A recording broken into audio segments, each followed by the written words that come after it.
El Señor Jesucristo era bofeteado,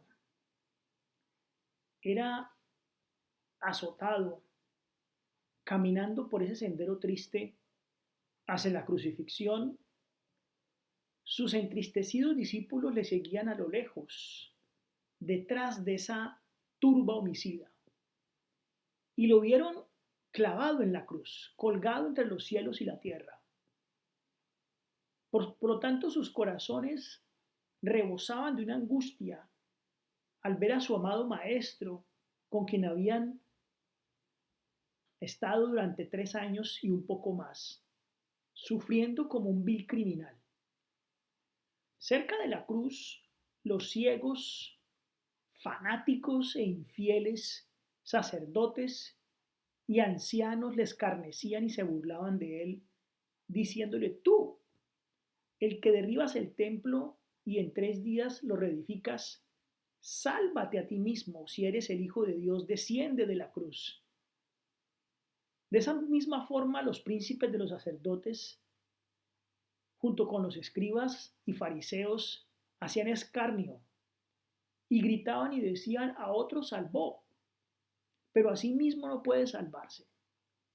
Si es el Rey de Israel, que descienda ahora de la cruz y creeremos en él.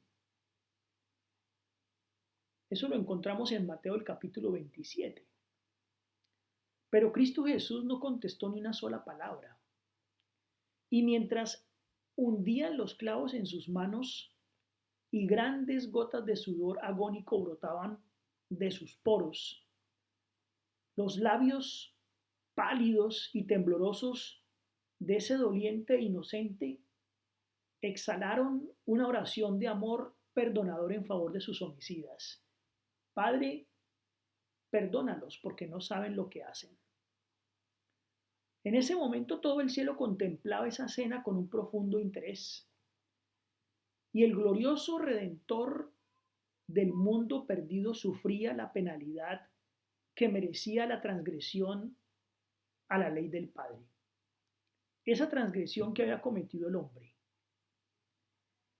Así que estaba por redimir a su pueblo con su propia sangre en ese momento y estaba pagando lo que con su justicia exigía la santa ley de Dios. Así que tal era ese medio por el cual justamente se había de acabar finalmente con el pecado. Lo que hizo en realidad tan amarga la copa fue la incomprensión del desagrado de su padre, y no fue el sufrimiento corporal lo que acabó tan prestamente con la vida de Cristo en la cruz. Fue el peso abrumador de los pecados del mundo, la sensación de la ira de su Padre, la gloria de Dios y su presencia que lo habían sostenido durante toda su vida en esos 33 años, lo habían abandonado en ese momento. Y esa desesperación le aplastaba con un peso tenebroso. Por eso le arrancó de sus labios pálidos y temblorosos ese grito angustiado: Dios mío, ¿por qué me has desamparado?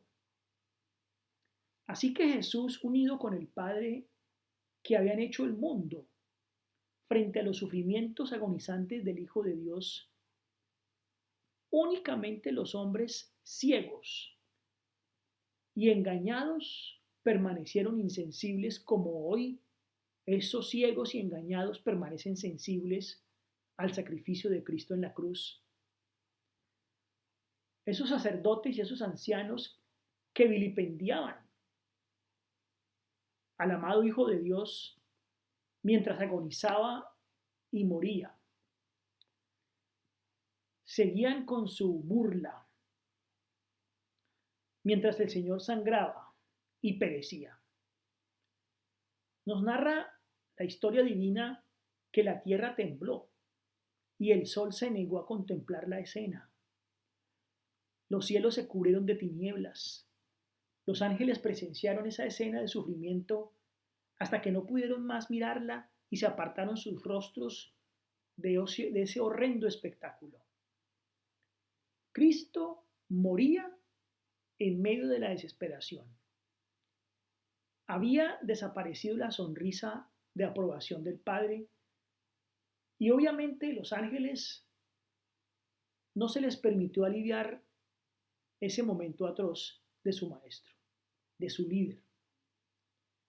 Solamente podían contemplar con asombro a su amado general, la majestad del cielo sufriendo completamente por la transgresión del hombre. Querido amigo que me escuchas, Cristo sufrió por ti, dio la vida.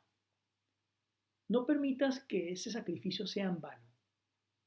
Escucha el llamado del Señor, atiende su voz, aléjate de las cosas de este mundo que no son sino placeres pasajeros y entrega tu vida a Dios antes que sea demasiado tarde.